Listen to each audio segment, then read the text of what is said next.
You want to put this on? Or do you want me to put it on for you?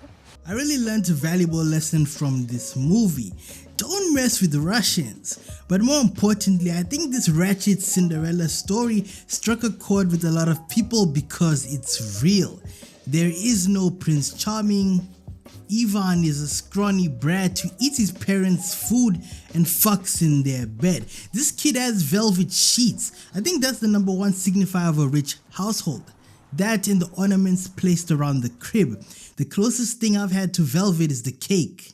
Anora isn't an abnormal tale. It's not some pretentious fairy tale story where there's a happy ending. This movie is good because it's grim. It's a story that reminds the audience that happiness is a fleeting emotion.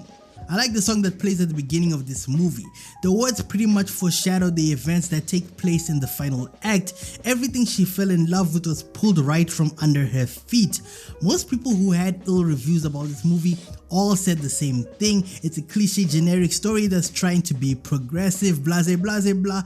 I think that's just them sitting on their high horse. Funny cause I know a guy just like Igor. At one moment in time I felt just like him. I know a couple of brats just like Ivan who can't tell their parents no. And I've had a few encounters with a bunch of damaged girls just like Annie, doing work that's sometimes frowned upon in order to survive. I like this movie. This is good. This is realistic. Let me explain. The Big Dipper. Better yet, this is a tale about how not everything that glitters is gold. Anora is this world's Cinderella. Think of her co-workers as the ugly stepsisters. Diamond is nothing like her stripper name. She's rough, vile, and bitter. Anora is the prettiest of the bunch. She's basically a princess from New York whose Russian is disgustingly bad. It's so bad that Ivan has no choice but to pretend to laugh cause she's giving him something every straight man wants.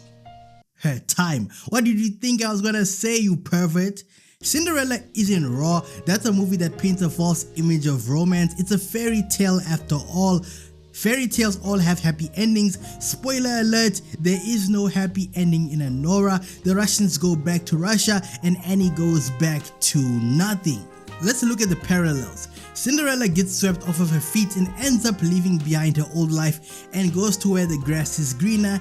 Annie lives a temporary fantasy. It's all an illusion, but this false reality comes crashing down once Ivan gets a message from Toros. He pretty much runs off like the coward that he is. But before this, everything was peachy. Annie was cuddling with him while he stared at the screen as he fondled his joystick. She didn't have to do anything. He was her Prince Charming, or well, that's what she wanted him to be. Whole time she was being played. I don't think there's ever a time in this film where the audience learns about Annie's past love life. Transactional romance is all she knows, if you get my drift. Annie has this ghetto charm to her. Maybe that phrase doesn't properly register with her character, but that's what I like about Annie. She's a little bit of an enigma. One moment she's looking for clients to survive off of, the next minute she's throwing a temper tantrum like a toddler even though she knows she's in the wrong. Throughout this film she keeps harassing Ivan's goons who work for his Russian father because she's got her self-interest at stake. She wants to live lavishly.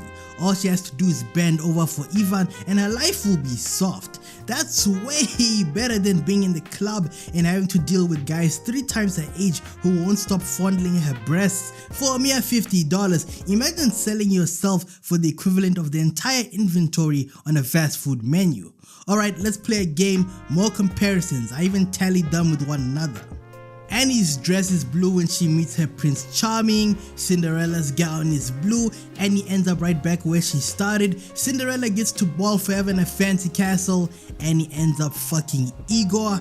I guess he's a nice guy that finished last, though, like quite literally and figuratively, because during the final scene he, let's just say the film reached its climax in more ways than one, you feel me? Okay.